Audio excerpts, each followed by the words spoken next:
Hello friends, welcome to unlimited cooking. நம்ம கிச்சனில் இன்றைக்கி ஒரு சூப்பரான டேஸ்டியானுங்க பானிபூரி தாங்க பார்க்க போகிறோம். பானிபூரி பிடிக்காதவங்கன்னு யாருமே இல்லைங்க. எல்லாத்துக்கும் ஃபேவரட்டான பானிபூரி தாங்க நீங்கள் நம்ம செய்ய போகிறோம். புளி சட்னியோடு செய்ய போகிறோங்க. புளி சட்னியை வச்சு நம்ம சாப்பிடும்போது ரொம்ப டிஃப்ரெண்ட் டேஸ்ட்டில் இருக்குங்க. நீங்கள் நம்ம சேனலுக்கு புதுசுனா சப்ஸ்கிரைப் பண்ணிக்கோங்க. மறக்காமல் பெல்லைக்கான் பட்டனி கிளிக் பண்ணிக்கோங்க. வாங்க இந்த சிம்பிளான பானிபூரி நம்ம எப்படி செய்யலான்னு ஃபஸ்ட்டு பார்த்துக்கலாம். அதுக்கப்புறம் நம்ம ஒவ்வொன்றா செய்ய ஆரம்பிச்சுக்கலாங்க. இப்போ ஃபஸ்ட்டு நம்ம பானிபூரி எப்படி செய்யலான்னு பார்த்துக்கலாம். இன்றைக்கி நான் ஒரு மிக்சிங் பவுல் எடுத்து வச்சுருக்கேன். அதில் 1 டீஸ்பூன் அளவு உப்பு போட்டிருக்கேங்க. 2 கப் அளவு நம்ம ரவை போட்டுக்கலாங்க.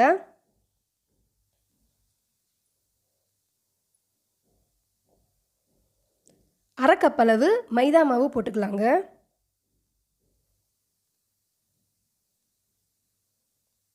இப்போ நல்லா மிக்ஸ் பண்ணி விட்டுக்கோங்க. இப்போ நல்லா மிக்ஸ் பண்ணியாச்சு பாருங்கள். அந்த உப்பு எல்லாரோட நல்லா மிக்ஸ் ஆகிற மாதிரி மிக்ஸ் பண்ணி விட்டாச்சு. இப்போ நான் கொஞ்சம் எண்ணெய் ஊற்றிக்கிறேங்க. ரீஃபைண்ட் ஆயில் தான் இன்றைக்கி நான் ஊற்றுறேன். அதையும் நல்லா மிக்ஸ் பண்ணி விட்டுக்கோங்க.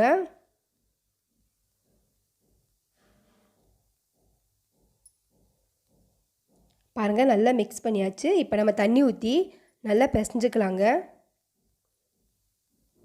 நம்ம ரவை போட்டிருக்கனால ரொம்ப இறுக்கமாக இருக்கும். இந்த மாதிரி பதத்துக்கு நீங்கள் பிசைஞ்சுக்கிறணும். ரொம்ப கெட்டியாக இருக்குது. லைட்டாக தண்ணி தெளிச்சுக்கோங்க. ஏன்னா ஊறும்போது ரவை இன்னும் கொஞ்சம் இறுக்கம் கொடுக்கும்.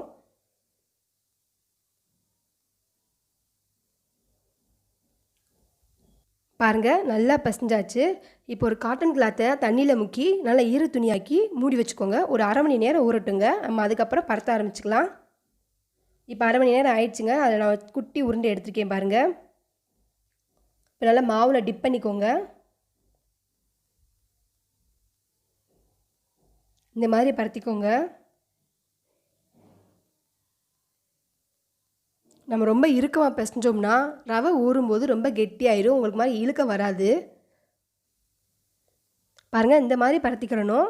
ரொம்ப தடிமனாகவும் இருக்கக்கூடாது, ரொம்ப லேசாகவும் இருக்கக்கூடாது. அப்போ தான் பானிபூரி நல்லா உப்பி வரும். நான் இந்த மாதிரி ஒரு சின்ன மூடி எடுத்து நான் ரவுண்ட் பண்ணிக்கிறேங்க. உங்களுக்கு எந்த சேஃப் வேணுமோ நீங்கள் போட்டுக்கலாம். சின்ன சேஃபாகவும் போட்டுக்கலாம், பெரிய சேஃபாகவும் போட்டுக்கலாம். இப்போ நம்ம எடுத்துடலாம். இப்போ பாருங்கள், நான் எடுத்து வச்சிட்டேன். இப்போ நம்ம நல்லா எண்ணெயை காய வச்சாச்சு. எண்ணெய் நல்லா காஞ்சிருச்சு பாருங்கள். இப்போ நம்ம ஒவ்வொரு பூரியாக போட்டு எடுத்துடலாங்க. இந்த மாதிரி போட்டு லைட்டாக நீங்கள் ப்ரெஸ் பண்ணி விட்டிங்கன்னா பொஃப்னு ஆயிருங்க.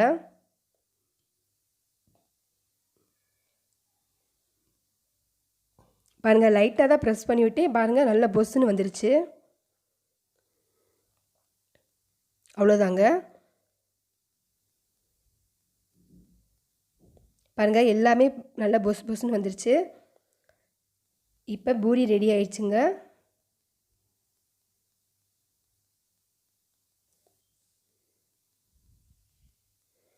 நான் இது மாதிரி எல்லாமே பூரியாக போட்டு ஒரு பவுலில் எடுத்து வச்சுருக்கேன் பாருங்கள். எல்லாமே பொஸ்ன்னு வந்திருக்குங்க.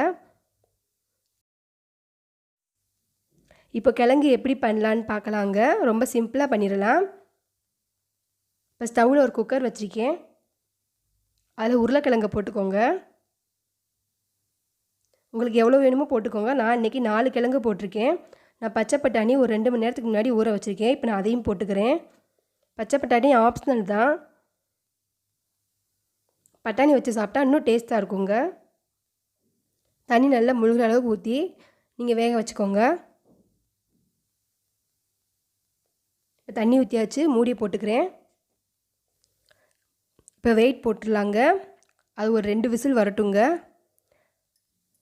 இப்போ வந்துருச்சு. இப்போ ஓப்பன் பண்ணி பார்க்குறேன் பாருங்கள். பாருங்கள், நல்லா வெந்துருச்சு. இப்போ நல்லா தோல் உரித்து நம்ம ஒரு மிக்சிங் பவுலில் ட்ரான்ஸ்ஃபர் பண்ணிக்கலாங்க. இது நல்லா நீங்கள் மசிச்சு எடுத்துக்கோங்க. இது ரொம்ப சூடாக இருக்கிறதுனால நான் இன்றைக்கி ஒரு டம்ளர் எடுத்து மசிச்சுக்க போகிறேன்.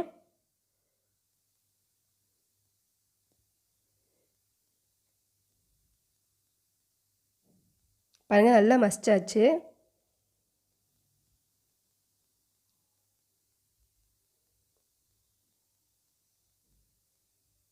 இப்போ நம்ம வேக வச்சு எடுத்து வச்சுருக்கிற பச்சை பட்டாணி அதில் போட்டுக்கலாம். நான் ஒரு 2 பெரிய வெங்காயம் பொடியாக கட் பண்ணி வச்சுருக்கேன். இப்போ நம்ம அதையும் போட்டுக்கலாங்க.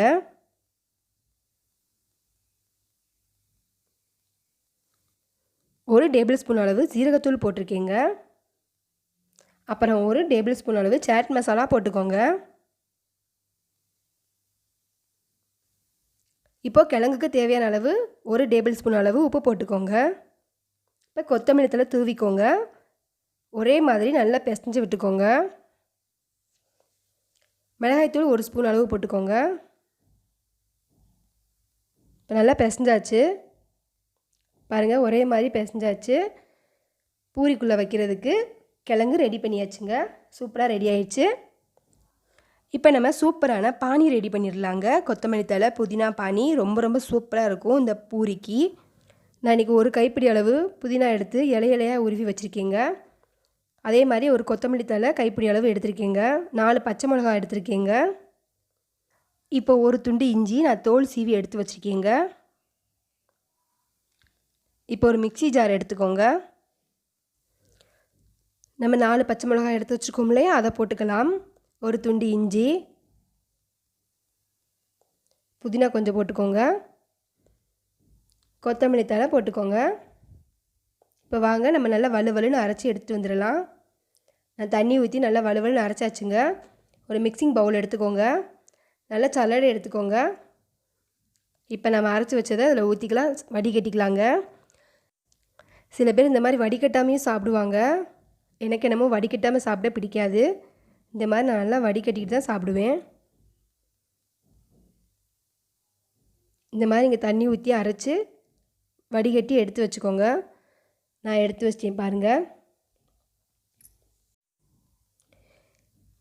இப்போ 1 ஸ்பூன் அளவு ஜீரகத்தூள் போட்டுக்கோங்க. பானிக்கு தேவையான அளவு உப்பு போட்டுக்கோங்க. நான் இன்றைக்கி 1 டேபிள் ஸ்பூன் அளவு போட்டிருக்கேன்.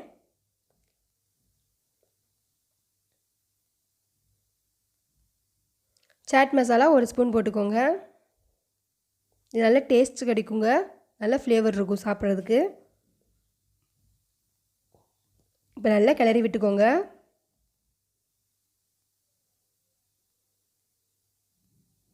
பாருங்கள், சூப்பரான பானி ரெடி ஆயிடுச்சுங்க. பாருங்கள், இப்போ நம்ம பானி ரெடி பண்ணியாச்சு, கிழங்கு ரெடி பண்ணியாச்சு, நம்ம பூரியும் போட்டு வச்சாச்சு.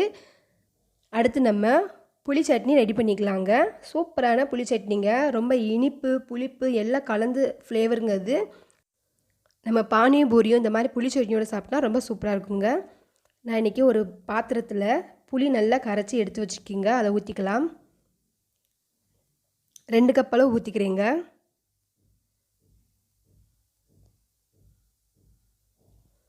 ஒரு 4லேருந்து 5 பேரிச்சம்பழம் எடுத்துருக்கீங்க. கொட்டையை எடுத்துகிட்டு அதையும் போட்டுக்கலாங்க. ஒரு 1/2 கப் அளவு வெல்லம் போட்டுக்கோங்க. நல்லா பொடி பண்ணி போட்டுக்கோங்க. இப்போ நல்லா கிண்டி விட்டுக்கோங்க. இது நல்லா வெந்து கொதித்து வற்றி வரணுங்க. பாருங்கள், நல்லா வத்திருச்சு. அந்த புளி பேரிச்சம்பழம் நல்லா வற்றி வந்துருச்சுங்க.